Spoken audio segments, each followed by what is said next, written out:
അക്ഷരജാലത്തിലേക്ക് ഏവർക്കും സ്വാഗതം. ഞാൻ നിങ്ങളുടെ ഉമ്മ ടീച്ചർ.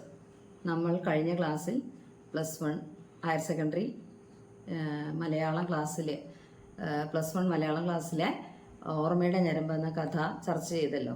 ഇനി അതിനെക്കുറിച്ച് അതിൻ്റെ ആസ്വാദനവും അപഗ്രഥനവും ഒക്കെ നടത്താം നമുക്ക്. KR മീരയുടെ ഓർമ്മയുടെ ഞരമ്പ് ശ്രദ്ധയോടെ കേൾക്കുക. KR മീര മലയാളത്തിലെ ശക്തമായ സ്ത്രീ സാന്നിധ്യമാണ്. പതിവ് ഫെമിനിസ്റ്റ് രീതികളിൽ നിന്ന് വ്യത്യസ്തമായിട്ടാണ് അവർ കഥാരചന നിർവഹിച്ചിരിക്കുന്നത്. തൻ്റെ കഥകളിൽ നിറഞ്ഞു നിൽക്കുന്ന സ്ത്രീപക്ഷഭാവങ്ങളെ പൂർണ്ണമായി എതിർപക്ഷത്തിന് നേരെ തൊടുക്കുന്ന അമ്പുകളായിട്ടല്ല അവർ അവതരിപ്പിക്കുന്നത്. വ്യക്തികളിലേക്ക് അവരുടെ വികാരങ്ങളിലേക്ക് നേർത്തു പോകുന്ന ബന്ധങ്ങളുടെ അതിർവരമ്പുകളിലേക്ക് ആഴ്ന്നിറങ്ങാൻ ഒരു പ്രത്യേക വൈഭവം തന്നെ KR മീരയ്ക്കുണ്ട്. സ്ത്രീയുടെ പ്രശ്നങ്ങളെ ഒരു പുതിയ രീതിയിൽ നോക്കിക്കാണാൻ അവർ ശ്രമിക്കുന്നു. പഴയ അവസ്ഥകളിൽ നിന്നുള്ള ഒരു മാറ്റം. ഈ മാറ്റത്തിന് ആധുനികതയുടെ എല്ലാ രൂപഭാവങ്ങളും പകർന്നു നൽകുന്നതോടെ വളരെ വ്യത്യസ്തമായ ഒരു തലത്തിൽ അവർ ഉയർന്നു നിൽക്കുന്നു. അപ്പോൾ നമ്മളിപ്പോൾ KR മീരയെക്കുറിച്ച് നിങ്ങളുടെ ടെക്സ്റ്റിൽ പറഞ്ഞ കാര്യങ്ങൾ ഞാൻ വായിച്ച് പറഞ്ഞു തന്നിട്ടുണ്ട്. ഇത് കൂടാതെ ഈ കാര്യങ്ങൾ നമ്മളിപ്പോൾ ഞാൻ പറഞ്ഞ ഈ കാര്യങ്ങൾ കൂടി ഓർക്കുക. essay ക്വസ്റ്റ്യനൊക്കെ ആൻസർ എഴുതുമ്പോൾ ഇൻട്രൊഡക്ഷനായിട്ട് ഇങ്ങനെയുള്ള ആശയങ്ങൾ കൂടി ചേർക്കുക. ഒരു അപഗ്രഥനാണ്. ഇതൊക്കെ ശ്രദ്ധയോടെ കേട്ട് മനസ്സിലാക്കി വയ്ക്കുക. ഇനി നമ്മൾ ഈ കഥ KR മീരയുടെ ഓർമ്മയുടെ ഞരമ്പ് എന്നുള്ള കഥയുടെ ആസ്വാദന തലത്തിലേക്കാണ് വരുന്നത്. ശ്രദ്ധയോടെ കേട്ടോളൂ. ഓർമ്മയുടെ ഞരമ്പിലേക്ക് വരുമ്പോൾ നമുക്ക് മുന്നിൽ ഓർമ്മയുടെ അവ്യക്തമായ മൂടുപടങ്ങൾ മാത്രമല്ല ഉള്ളത്. വളരെ വ്യക്തമായ ഒരു മുഖം നമുക്ക് തെളിഞ്ഞു കാണാം. മുഖത്തിന് ഛായയ്ക്ക് വലിയ പ്രാധാന്യമുണ്ട്. ഒരാളുടെ വ്യക്തി സ്വാതന്ത്ര്യമാണത്, വ്യക്തിത്വത്തിൻ്റെ അടിസ്ഥാനം. ഈ കഥയിൽ വൃദ്ധയുടെ മുഖം പലപ്പോഴും അരോചകത്വം സൃഷ്ടിക്കുന്ന, അല്പം വെറുപ്പു തന്നെ ഉയർത്തുന്ന ഒന്നായി അവതരിപ്പിച്ചിരിക്കുന്നു. യുവത്വവും വാർദ്ധക്യവും പരസ്പരം ഒത്തുനോക്കുന്ന കാഴ്ച. എത്ര തന്നെ ശ്രമിച്ചാലും അനുഭവങ്ങളുടെ ആഴവും പരപ്പും ചുക്കിച്ചുളിവുകളുമായി വാർദ്ധക്യത്തിൽ നിഴലിച്ചു കാണാൻ കഴിയും. യൗവനത്തിൻ്റെ അതിരുകളിൽ നിന്നുകൊണ്ട് വാർദ്ധക്യത്തിൻ്റെ ജൽപ്പനങ്ങളിലേക്ക്, പുലമ്പലുകളിലേക്ക് കാതോർക്കുന്ന പെൺകുട്ടി, നരച്ച ഓർമ്മകളിലേക്ക് വെളിച്ചം വീശുന്ന വൃദ്ധ, ഇങ്ങനെയുള്ള കഥാപാത്രങ്ങളാണല്ലോ നമുക്ക് ഇതിൽ കാണുന്നത്. ആ വൃദ്ധയുടെ ഓർമ്മകളുടെ പടലങ്ങൾ നീങ്ങുന്തോറും അവ്യക്തത കുറയുകയാണ്, അപരിചിതത്വം മാറുകയാണ്. എന്ന് വെച്ചാൽ നമ്മൾ കഥയിൽ കണ്ടില്ലേ, പെൺകുട്ടിക്ക് ആദ്യം വൃദ്ധയെ കണ്ട ഉടനെ ഒരു തരം ഈർഷ്യയായിരുന്നു. പിന്നെ മെല്ലെ ആ ഈർഷ്യ ഒരു അടുപ്പത്തിലേക്ക് വഴിമാറുന്ന കാഴ്ച നമ്മൾ കഥയിൽ കണ്ടു. നോക്കുക, തുരുമ്പ് പിടിച്ച വിജാഗിരി ഇളകുന്നത് പോലെയാണ് അവരുടെ ശബ്ദം. കഥയുടെ തുടക്കത്തിൽ നമ്മൾ കണ്ടല്ലോ, തുരുമ്പ് പിടിച്ച വിജാഗിരി ഇളകുന്നത് പോലെ ഉള്ളൊരു സ്വരമാണ്. എന്ന് വെച്ചാൽ അല്പം ഒന്ന് പരിവരുത്ത സ്വരമാണെന്നർത്ഥം അവരുടെ ശബ്ദം. കഥ അങ്ങനെയാണ് തുടങ്ങുന്നത്. തുടക്കത്തിൽ തന്നെ കാണിക്കുന്ന ജീർണത മുഖ്യ കഥാപാത്രത്തെ, കഥാകേന്ദ്രമായ വൃദ്ധയെ പ്രതീകവൽക്കരിക്കാൻ ഏറ്റവും ഉചിതമാണ്. വയലറ്റ് നിറമുള്ള ഒരു ഞരമ്പ് കഥ ആരംഭത്തിലെ നമ്മുടെ ശ്രദ്ധയെ പ്രത്യേകം ആകർഷിക്കും. വയലറ്റ് നിറത്തിന് മാത്രമാണ് അവിടെ സവിശേഷത. ബാക്കിയെല്ലാം തുരുമ്പ് പിടിച്ചതും ചുക്കിച്ചുളിഞ്ഞതും പഴയതുമാണ്. ഒരു പഴയ ഭാണ്ഡം പോലെ ഉപേക്ഷിക്കപ്പെട്ടത്, അല്ലെങ്കിൽ ഒരു മൂലയിൽ ഒതുക്കപ്പെട്ടത്. ആ ഞരമ്പു മാത്രം ഒരു അക്ഷരത്തെറ്റുപോലെ വായനക്കാരൻ്റെ മുന്നിൽ ഉയർന്നു നിൽക്കുന്നു. അപ്പോൾ ആ കഴുത്തിലെ ഞരമ്പ് മരുന്ന് ഇറങ്ങി പോകുമ്പോൾ ആ ഞരമ്പ് തുടിച്ച കാര്യം വരെ വളരെ വ്യക്തമായിട്ട് ആ ഞരമ്പിലൂടെ ആ മരുന്ന് ഗുളിക ഇറങ്ങി പോകുന്നത് വരെ കഥാകാരി അവിടെ തൻ്റെ വരികളിലൂടെ വ്യക്തമാക്കുന്നുണ്ട്. ഇരുട്ടും വെളിച്ചവും ഒളിച്ചു കളിക്കുന്ന ആ മുറിയിൽ വല്ലപ്പോഴും വരുന്ന ഒരു അതിഥിയുടെ മുന്നിൽ ഔപചാരികതകൾ കാട്ടാൻ വൃദ്ധ തയ്യാറാകുന്നില്ല. ഓർമ്മകളുടെ ആൽബങ്ങൾ തയ്യാറാണ് എന്ന് വെച്ചാൽ വൃദ്ധ തൻ്റെ ഓർമ്മകളിലേക്കാണല്ലോ ആ പെൺകുട്ടിയോടുള്ള സംസാരത്തിൽ ഓർമ്മകളിലേക്കാണല്ലോ പോകുന്നത്. അതൊന്ന് മറിച്ചു നോക്കാൻ ഇതാ ഒരാളെത്തിയിരിക്കുന്നു എന്നുള്ള മട്ടിലാണ്. എന്ന് വെച്ചാൽ കുട്ടി എഴുതുവോ എന്നാണല്ലോ ആദ്യം തന്നെ ആ കുട്ടിയെ കണ്ട ഉടനെ തന്നെ വൃദ്ധ ചോദിച്ചത്. രണ്ടുപേർ തമ്മിൽ കാണുന്നു. പക്ഷേ സംസാരിക്കുന്നത് മുഴുവൻ വൃദ്ധ മാത്രമാണ് അല്ലേ? സംസാരിക്കുന്ന മുഴുവൻ ആരാണ്? അവിടെ വൃദ്ധയാണ്.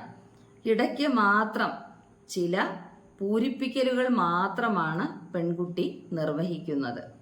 പലപ്പോഴും ആ കൂട്ടിച്ചേർക്കലുകളാണ് കഥയുടെ മുമ്പോട്ടുള്ള പ്രയാണത്തിന് വേഗം കൂട്ടുന്നത്, അല്ലെങ്കിൽ മുമ്പോട്ടുള്ള പോക്കിന് വേഗം കൂട്ടുന്നത്. ഇടയ്ക്ക് മുറിഞ്ഞു പോകുന്ന വൃദ്ധയുടെ വിവരണത്തിനത് ഒഴുക്കുണ്ടാക്കി നൽകുന്നു. എന്ന് വെച്ചാൽ വൃദ്ധ ഇടയ്ക്ക് നിർത്തുന്നുണ്ടല്ലോ, ഓരോ കഥകളൊക്കെ പറഞ്ഞ് കുറച്ച് ഇടയ്ക്കിടയ്ക്ക് നിർത്തുന്നുണ്ട്. അപ്പോഴൊക്കെ ആ ഭാഗത്തെ പൂരിപ്പിക്കാൻ ശ്രമിക്കുന്നത് അത് മാത്രമാണ് പെൺകുട്ടിയുടെ ദൗത്യം അല്ലെ? പെൺകുട്ടി അതിൻ്റെ ഇടയിൽ എന്നിട്ടോ എന്താണ് ആ കഥ, എന്താണ്, അങ്ങനെയൊക്കെ ചെറിയ ചെറിയ കാര്യങ്ങൾ മാത്രമാണ് പെൺകുട്ടി സംസാരിക്കുന്നത്. സ്വാതന്ത്ര്യം എന്ന വാക്കിന് ഈ കഥയിൽ നിറഞ്ഞു നിൽക്കുന്ന ഒരു പ്രതീകമായി മാറാൻ കഴിയുന്നുണ്ട്. ആദ്യം തന്നെ നമ്മൾ കണ്ടു സ്വാതന്ത്ര്യം കിട്ടുന്നതിന് മുമ്പ് എന്ന് വൃദ്ധ പറയാൻ ശ്രമിക്കുമ്പോൾ സ്വാതന്ത്ര്യം എന്ന പദം പറയുന്ന സമയത്ത് വൃദ്ധയുടെ വെപ്പ് പല്ല് സെറ്റ് മുന്നോട്ട് ഉന്തി വന്നു എന്നൊക്കെ ഉള്ളതുണ്ടല്ലോ കഥയില്. അപ്പൊ ആ വാക്ക് സ്വാതന്ത്ര്യം എന്ന വാക്കിന് ഈ കഥയിൽ നിറഞ്ഞു നിൽക്കുന്ന ഒരു പ്രതീകമായി മാറാൻ കഴിയുന്നുണ്ട്. സ്വാതന്ത്ര്യം എന്ന വിശാലമായ അർത്ഥത്തിന് പലപ്പോഴും വ്യക്തിയിലേക്ക് മാത്രമായി അല്പം ചുരുങ്ങേണ്ട അവസ്ഥാവിശേഷവും വന്നു ചേരുന്നുണ്ട്. എന്താണ് സ്വാതന്ത്ര്യം? സ്വാതന്ത്ര്യം എന്ന വാക്ക് വൃദ്ധ ഉച്ചരിക്കുമ്പോഴേക്കും പെൺകുട്ടി അസഹ്യതയോടെ മുഖം തിരിക്കുന്നുണ്ട്. വൃദ്ധയുടെ വെപ്പുപല്ലുകളുടെ സെറ്റ് ആ വാക്കുച്ചരിക്കുന്നതിൻ്റെ ശക്തിയിൽ അറപ്പുളവാക്കും വിധം അകത്തേക്കും പുറത്തേക്കും തള്ളപ്പെടുന്ന കാഴ്ച പെൺകുട്ടിയിൽ വെറുപ്പുളവാക്കി, അസഹ്യത സൃഷ്ടിച്ചു. ആ വെറുപ്പ് തോന്നി, അത് വല്ലാത്തൊരു അസഹ്യത അവളിൽ സൃഷ്ടിച്ചു. അതൊരു സൂചന തന്നെയാണ് എന്ന് പറയാം. ഏത് ആശയവും അതിൻ്റെ പ്രയോഗ സമയത്ത് ഉത്കൃഷ്ടവും, ശ്രദ്ധിക്കാട്ടോ, ഏത് ആശയവും അതിൻ്റെ പ്രയോഗ സമയത്ത് ഉത്കൃഷ്ടവും പിന്നീട് പഴകി ഉദ്ദേശശുദ്ധിയിൽ നിന്ന് അല്പം ശുഷ്കിച്ചു പോകുന്നത് സാധാരണമാണ്. വൃദ്ധ സ്വാതന്ത്ര്യം എന്ന പദത്തെ മഹനീയമായി കാണുന്നു. അപ്പോൾ സ്വാതന്ത്ര്യം കിട്ടുന്നതിന് മുമ്പുള്ള കാര്യങ്ങൾ, തൻ്റെ അവസ്ഥയും കാര്യങ്ങളൊക്കെയാണല്ലോ വൃദ്ധ പെൺകുട്ടിയോട് എന്ത് ചെയ്യുന്നത്, പങ്കുവയ്ക്കുന്നത്. അപ്പോൾ ആ സ്വാതന്ത്ര്യം എന്ന പദത്തെ വൃദ്ധ എങ്ങനെ കാണുന്നത്? വളരെ മഹനീയമായി കാണുന്നു. ഏറ്റവും സമ്പന്നമായ ഒരു ഭൂതകാലത്തെ പ്രതിനിധാനം ചെയ്യുന്ന ഒരു വാക്കാണത്. അതാണ് ഏറ്റവും സമ്പന്നമായ ഒരു ഭൂതകാലത്ത്. വൃദ്ധയ്ക്ക് നല്ലൊരു സമ്പന്നമായ ഭൂതകാലം ഉണ്ടായിരുന്നു. നിങ്ങൾക്ക് ഒരു ചോദ്യമുണ്ട് ടെക്സ്റ്റില്, സമ്പന്നമായ ഒരു ഭൂതകാലം വൃദ്ധയ്ക്കുണ്ടായിരുന്നു, പെൺകുട്ടിക്കോ, ഇന്നത്തെ പുതിയ തലമുറയുടെ പ്രതിനിധിയായ പെൺകുട്ടിക്കോ എന്നൊരു ചോദ്യമൊക്കെ ഉണ്ട്. അപ്പൊ അതാണ് പറഞ്ഞത്, സമ്പന്നമായൊരു ഭൂതകാലം വൃദ്ധയ്ക്കുണ്ട്. അല്ലെങ്കിൽ എന്താ പറയാ, സമ്പന്നമായൊരു ഭൂതകാലത്തെ പ്രതിദാനം ചെയ്യുന്നൊരു വാക്കാണത്. ഏത് വാക്ക്? ഈ സ്വാതന്ത്ര്യം എന്ന പദം. അതിലൂടെ ഒരു കാലഘട്ടത്തെ മുഴുവൻ രേഖപ്പെടുത്തിയിട്ടുണ്ട്. സ്വാതന്ത്ര്യം എന്ന പദത്തിന് മറ്റുള്ളവർ കൊടുത്ത ആ വലിയ വിശാലമായ അർത്ഥത്തിലുപരി വ്യക്തി സ്വാതന്ത്ര്യം എന്ന ഒരു ഭേദഗതി വരുന്നത് നമുക്കിവിടെ കാണാം. നൈലോണും നൈലക്സും വരെ കത്തിച്ചു കളയുന്ന ആ സ്വാതന്ത്ര്യ സമര കാലത്ത് സാരി ഉടുക്കേണ്ടത് ഫാഷന്റെ ഭാഗം കൂടിയാണെന്ന് വൃദ്ധ കണ്ടെത്തുന്നുണ്ട്. സ്വാതന്ത്ര്യത്തിന്റെ വിവിധ തലങ്ങളിലേക്ക് ഓർമ്മയുടെ ഞരമ്പ് വെളിച്ചം വീശുന്നുണ്ട്. സ്വാതന്ത്ര്യം സംബന്ധിച്ച് അവളുടെ സ്വാതന്ത്ര്യങ്ങൾ പണ്ട് മുതലേ പകുത്തു നൽകപ്പെടുന്നവയായിരുന്നു. മനുസ്മൃതിയുടെ കാലം മുതൽ അത് നമ്മുടെ സമൂഹത്തിൽ വേരുറച്ച് പോയിരുന്നു. പകുത്തു നൽകിയിരുന്ന സ്വാതന്ത്ര്യം ഓരോ കാലഘട്ടങ്ങളിലും അവളുടെ സ്വാതന്ത്ര്യത്തിന് ഓരോ കാവൽക്കാർ ഉണ്ടായിരുന്നു. അപ്പോൾ ഓരോ കാലഘട്ടങ്ങളിലും ആ സ്ത്രീയുടെ സ്വാതന്ത്ര്യത്തിന് ഓരോ കാവൽക്കാരുണ്ടായിരുന്നു എന്നാണ് പറഞ്ഞത്. വളർച്ചയുടെ ഓരോ കാലഘട്ടങ്ങളിലും പിതാവും ഭർത്താവും പുത്രനും അത് യഥാവിധി പങ്കിട്ട് കൃത്യമായ അളവുകോലുകൾ നിർമ്മിച്ച് അവരത് നിർവഹിച്ചു. അത് മനുസ്മൃതിയിലെ ഒരു വാക്യം അവിടെ ഓർക്കാം. എങ്ങനെയാണത്? പിതൃ രക്ഷത് കൗമാരെ, ഭർത്തൃ രക്ഷത് യൗവനെ, പുത്രോ രക്ഷത് വാർദ്ധക്യെ ന സ്ത്രീ സ്വാതന്ത്ര്യ അർഹതി എന്ന ആ മനുസ്മൃതിയിലെ ആ വാക്യാണ് ഇവിടെ സൂചിപ്പിക്കുന്നത്, അല്ലെ? വളർച്ചയുടെ ഓരോ കാലഘട്ടത്തിലും പിതാവും ഭർത്താവും പുത്രനും അത് യഥാവിധി പങ്കിട്ട് കൃത്യമായ അളവുകോലുകൾ നിർമ്മിച്ച് അങ്ങനെയാണ് സ്ത്രീയുടെ ജീവിതം മുന്നോട്ട് കൊണ്ടുപോയത്, അല്ലെങ്കിൽ മുന്നോട്ട് പോയത് എന്നൊക്കെ സൂചനയുണ്ട്. സഹസ്രാബ്ദങ്ങളായി തുടർന്നുകൊണ്ട് പോകുന്ന അല്ലെങ്കിൽ തുടർന്നുകൊണ്ട് പോരുന്ന സമൂഹത്തിൻ്റെ ആ കീഴ്വഴക്കങ്ങൾ അല്ലെങ്കിൽ സമൂഹത്തിൻ്റെ ആ കീഴ്വഴക്കങ്ങളുടെ ഭാഗമായ ഒരു ശീലമാണത്, അല്ല ഭാഗമായ ശീലങ്ങളാണത്. വൃദ്ധ ഇവിടെ മുന്നോട്ട് വയ്ക്കുന്ന സ്വാതന്ത്ര്യം 3 തരത്തിൽ കഥയിൽ പ്രകാശിതമാകുന്നു. ടെക്സ്റ്റിൽ ഒരു ചോദ്യമുണ്ട്, സ്വാതന്ത്ര്യം എന്ന പദത്തിന് കഥയിലുള്ള പ്രാധാന്യം എന്ത്, ഏതെല്ലാം രീതിയിലുള്ള സ്വാതന്ത്ര്യം ഇവിടെ വിശദീകരിക്കപ്പെടുന്നുണ്ട് എന്നുള്ള രീതിയിൽ ചോദ്യമുണ്ട്. ആ ചോദ്യത്തിൻ്റെ ഉത്തരം എഴുതാനുള്ള ആശയങ്ങൾ കൂടിയാണ് ഇവിടെ വരുന്നത്, ശ്രദ്ധിക്കൂ. അപ്പോൾ വൃദ്ധ ഇവിടെ മുമ്പോട്ട് വയ്ക്കുന്ന സ്വാതന്ത്ര്യം 3 തരത്തിൽ കഥയിൽ പ്രകാശിതമാകുന്നു അല്ലെങ്കിൽ കഥയിൽ സൂചിപ്പിക്കപ്പെടുന്നുണ്ട്. എന്തൊക്കെയാന്ന് നോക്കാം. ഒന്നാമതായി വ്യക്തിഗതം, 2 ദേശപരം, 3 ആവിഷ്കാര സ്വാതന്ത്ര്യം. വ്യക്തിഗതമായ സ്വാതന്ത്ര്യത്തിന്റെ പൂർണ്ണതയിൽ നിന്നാവണം രാജ്യസ്വാതന്ത്ര്യം പൂർത്തിയാക്കേണ്ടത്. വ്യക്തിപരമായ സ്വാതന്ത്ര്യം അതെന്താണ്? സ്ത്രീ സ്വാതന്ത്ര്യം വൃദ്ധയുടെ വാക്കുകളിലൂടെ പൂർണ്ണമാകാത്തതാകണം. ഒപ്പം സ്വാതന്ത്ര്യദാഹം പതിയെ തെളിഞ്ഞു വരുന്നുണ്ട്. വൃദ്ധയുടെ കാര്യത്തിൽ ആ വ്യക്തി സ്വാതന്ത്ര്യം ഉണ്ടായിരുന്നോ വൃദ്ധയ്ക്ക്? ഇല്ല. ഡൽഹി കാണണമെന്ന് മോഹമുണ്ട്, പക്ഷെ പോകാൻ പറ്റിയില്ല. അതുപോലെ പല കാര്യങ്ങളും അങ്ങനെ കഥയിൽ നമ്മൾ കാണുന്നുണ്ട്. മക്കൾക്ക് അതുപോലെ തന്നെ മക്കൾക്ക് പേര് നിർദ്ദേശിക്കുമ്പോൾ തഴയപ്പെടുന്ന മാതൃത്വം, കഠിനമായ പേറ്റുനോവിനപ്പുറം വലിയ സ്വാതന്ത്ര്യം പകർന്നുകൊണ്ടാണ് ഓരോ ജനനവും. എന്നിട്ടും അമ്മയുടെ, സ്ത്രീയുടെ ആവിഷ്കാര സ്വാതന്ത്ര്യത്തിന് വിലങ്ങിട്ടുകൊണ്ട് തന്നെയാണ് അവരുടെ നിർദ്ദേശങ്ങൾ, അല്ലെങ്കിൽ വിലങ്ങിട്ടുകൊണ്ടുള്ള കാര്യങ്ങളാണ് അവിടെ ഉള്ളത്. എന്ന് വെച്ചാൽ സ്ത്രീയുടെ നിർദ്ദേശങ്ങൾ അവിടെ അവഗണിക്കപ്പെടുകയാണ് ചെയ്യുന്നത്. തൻ്റെ ഇഷ്ടത്തിനു വിപരീതമായി ഭർത്താവിൻ്റെ നിർദ്ദേശം നടപ്പിൽ വരുമ്പോൾ സ്വയം സമാധാനിച്ച് വിധേയപ്പെടുകയാണ് അവർ. കഥയിൽ പറയുന്നുണ്ടല്ലോ, മകന് ആദ്യത്തെ കുട്ടി ആൺകുട്ടിയാണ്, അവന് പേരിടുമ്പോൾ രവീന്ദ്രനാഥ് എന്ന് പേരിടണം എന്നായിരുന്നു തനിക്ക് ആഗ്രഹമെന്നും, എന്നാൽ ഭർത്താവ് രാമൻകുട്ടി എന്ന് പേരിട്ടു. അപ്പം പിന്നെ എന്താണ്, സമാധാനിക്കുകയാണല്ലോ. പേര് രവീന്ദ്രനാഥ് എന്ന പേരായാലും രാമൻകുട്ടി എന്നായാലും മകൻ എൻ്റെ തന്നെയല്ലേ, എൻ്റെ മകൻ എൻ്റെ മകൻ തന്നെയല്ലേ എന്ന് വിചാരിച്ച് അവർ അവർ സമരസപ്പെടുകയാണ് അവിടെ. സമാധാനിച്ച് വിധേയപ്പെടുകയാണ് അവർ. പിന്നീട് ഒന്ന് പൊരുതാൻ പോലും ശ്രമിക്കാതെ രണ്ടാമത്തെ മകളുടെ പേരിൽ പൂർണ്ണമായും ഭർത്താവിൻ്റെ ഇഷ്ടത്തിനും ആഗ്രഹത്തിനും വിട്ടുകൊടുക്കുന്ന പരിപൂർണമായ കീഴടങ്ങൽ തന്നെയാണത്. അതാണ് പറഞ്ഞത്. ശ്രീകുട്ടിക്ക് ഞാൻ പേരൊന്നും ആലോചിച്ച് വെച്ചിട്ടില്ല. ശ്രീകുട്ടി എന്നാണ് രണ്ടാമത്തെ മകളുടെ പേര്.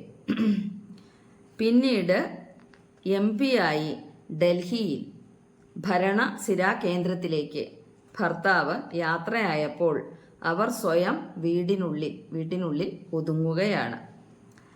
അമ്മായിയമ്മയ്ക്കും കുട്ടികൾക്കും ഡൽഹി കാണാൻ പോകുന്നതിൽ നിന്ന് അമ്മായിയമ്മയ്ക്കും കുട്ടികൾക്കും ഒപ്പം ഡൽഹി കാണാൻ പോകണമെന്ന് വിചാരിച്ചിരുന്നെങ്കിലും അവർ ഡൽഹി കാണാൻ പോകുമ്പോൾ ഡൽഹി കാണാൻ പോകുമ്പോൾ ഭാരിച്ച ഉത്തരവാദിത്വങ്ങൾ അവർക്ക് തടസ്സമായി. വെച്ചാൽ അവരിൽ അർപ്പിതമായ കുറേ ഉത്തരവാദിത്തങ്ങളുണ്ടല്ലോ വീട്ടിലെ. ആ ഉത്തരവാദിത്തങ്ങൾ കാരണം അവർക്ക് എന്ത് ചെയ്യാൻ പറ്റിയില്ല, ഡൽഹി കാണണമെന്ന് മോഹമുണ്ട്.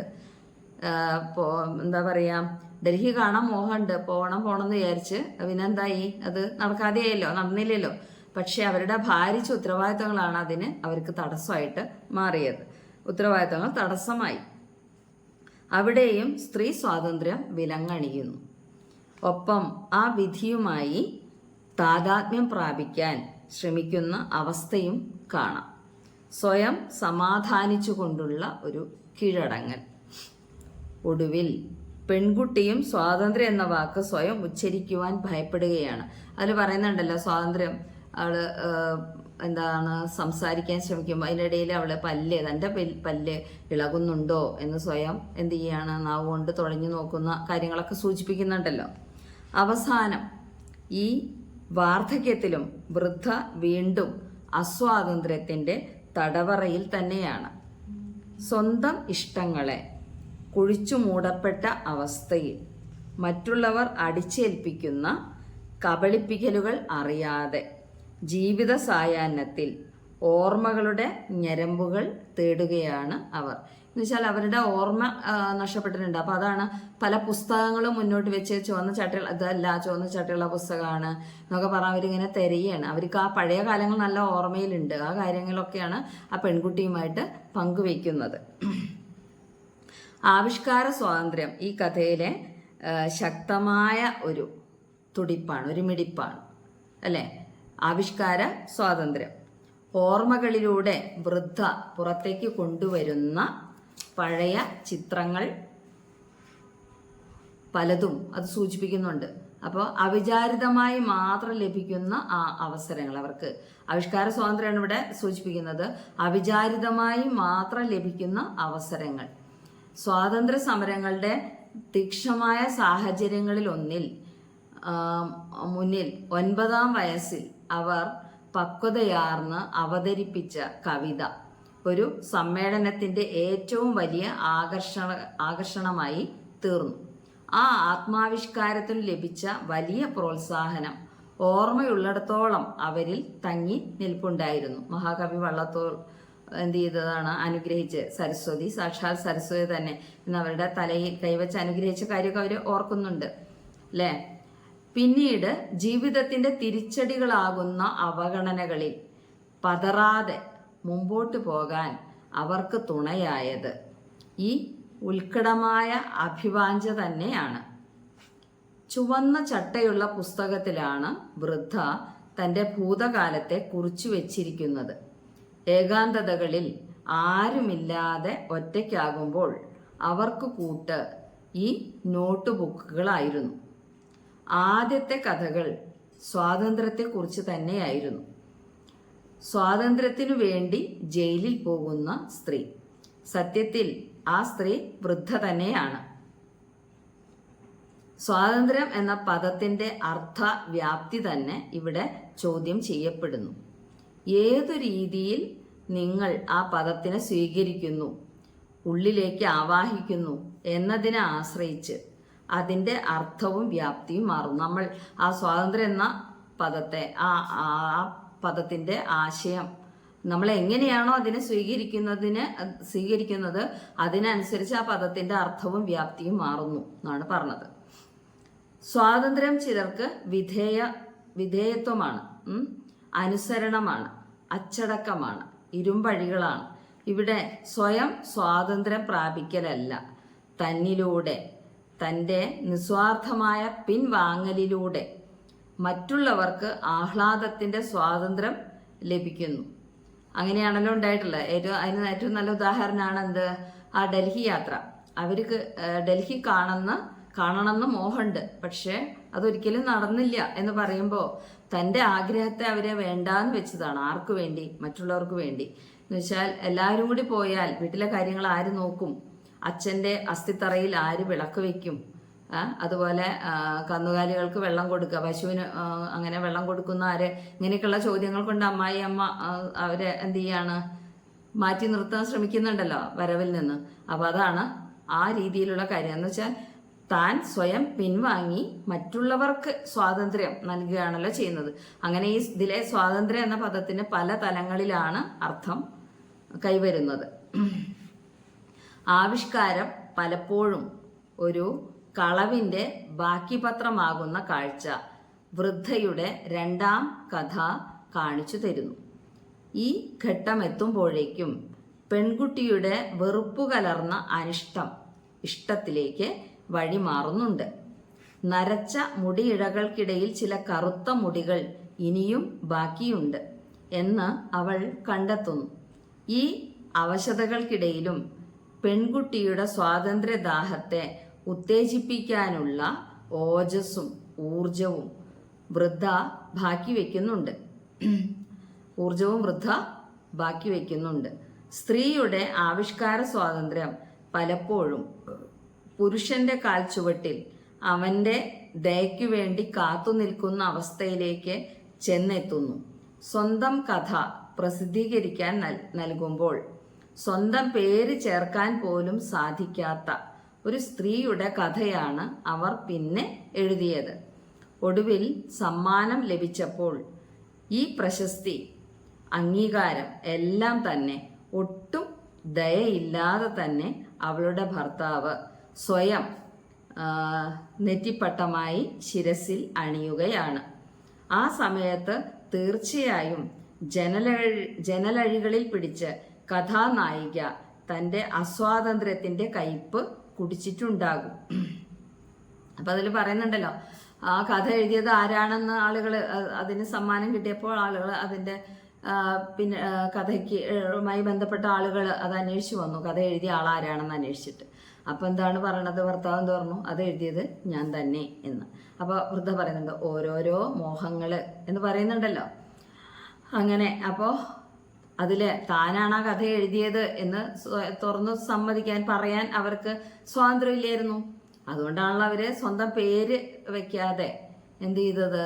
ഭർത്താവിൻ്റെ പേര്, ആണുങ്ങളുടെ പേരിൽ മാത്രമാണല്ലോ കഥ എഴുതി പ്രസിദ്ധീകരിക്കാൻ, അല്ലെ കഥ എഴുതി അയച്ചു കൊടുത്തത്. അപ്പോൾ അതുപോലെ കുറേ കാര്യങ്ങൾ അതിൽ സൂചിപ്പിക്കുന്നുണ്ട്. ശ്രദ്ധയോടെ ടെക്സ്റ്റ് ഒന്നും കൂടി വായിച്ചു നോക്കുക. കഥ അല്ലെങ്കിൽ ഞാനിതിൽ പറഞ്ഞ കാര്യങ്ങൾ ഒന്നും കൂടി വിശദമായിട്ട് കേട്ടു നോക്കുക. മരണത്തിന് മുന്നിൽ പോലും സ്വാതന്ത്ര്യം ലഭിക്കാതെ പരാജയപ്പെടാനായിരുന്നു സ്ത്രീ എന്ന നിലയിൽ വൃദ്ധയുടെ യോഗം. ആ ആദിമ ആവിഷ്കാര രീതിയും